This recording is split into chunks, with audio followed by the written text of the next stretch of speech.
Hey everyone, it's Anderson from Quiver Beacon, and today we'll be reviewing the Garden Snowboard's Ragamuff.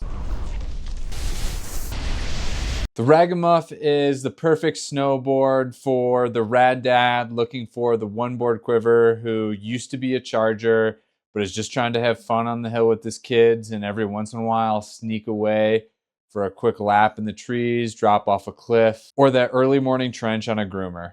I rode the Ragamuff in a 157, which comes in a 7-meter side cut radius and a 266 waist width. For reference, I'm 5'10", 165 pounds, and ride a size 9 boot.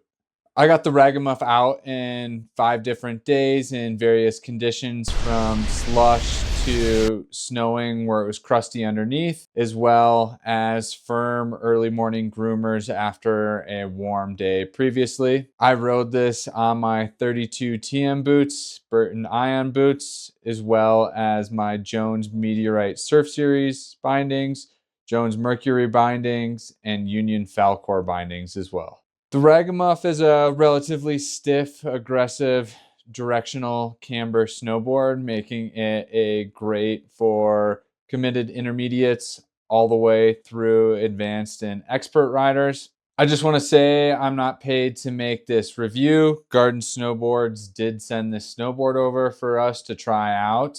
The Ragamuff is a directional camber board that has a fair amount of taper and a fair amount of setback on board.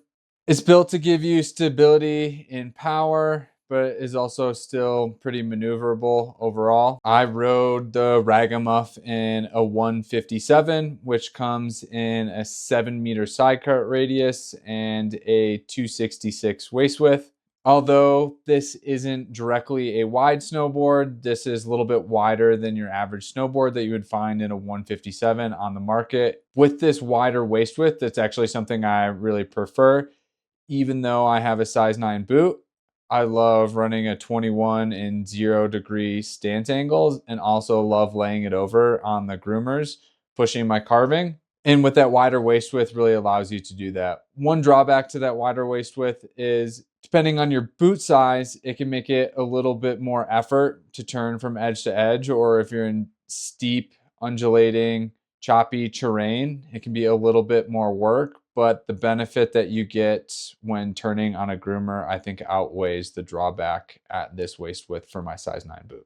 The Ragamuff is a fairly stiff board. It wasn't overly stiff, so when I popped into a nose butter on the nose, you could press it a little bit. You definitely had to get your weight out there and work for it. It was still doable. I would say this is probably only a board that you can butter if you're somebody who butters frequently on stiffer snowboards. One really awesome benefit I found of the Ragamuff is it was a fairly damp ride quality. So in the afternoon chop or even the early morning micro bumpy groomers, you didn't really feel a lot of those vibrations even across all the 3 bindings that I rode. In this snowboard, it really handled the chop well and gave you confidence charging through chopped up conditions. The Ragamuff has a sintered base.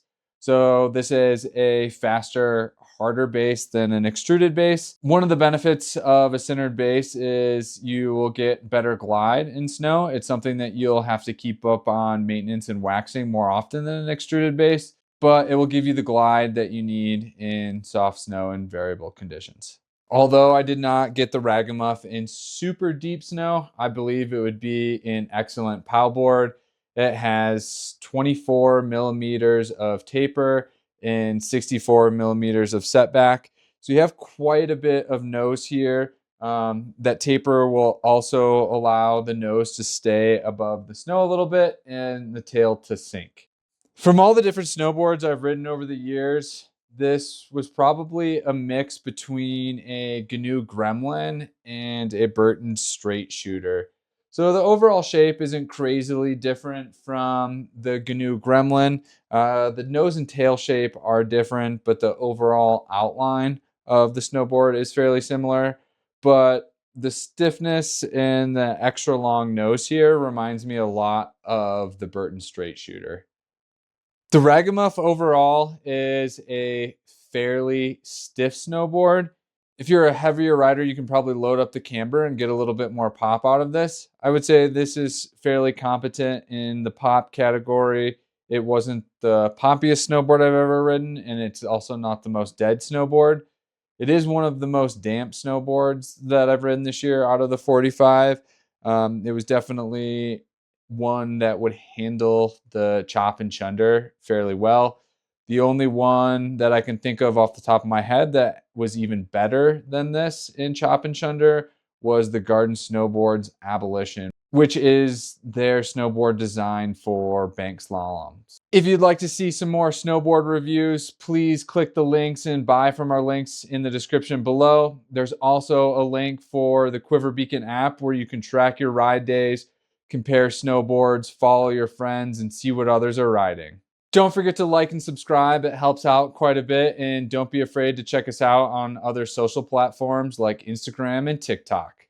So turning and carving on the Ragamuff was truly a blast. It doesn't have an overly long effective edge for its size, but its dampening properties, as well as it being fairly stiff, you could really rail a turn on the groomers.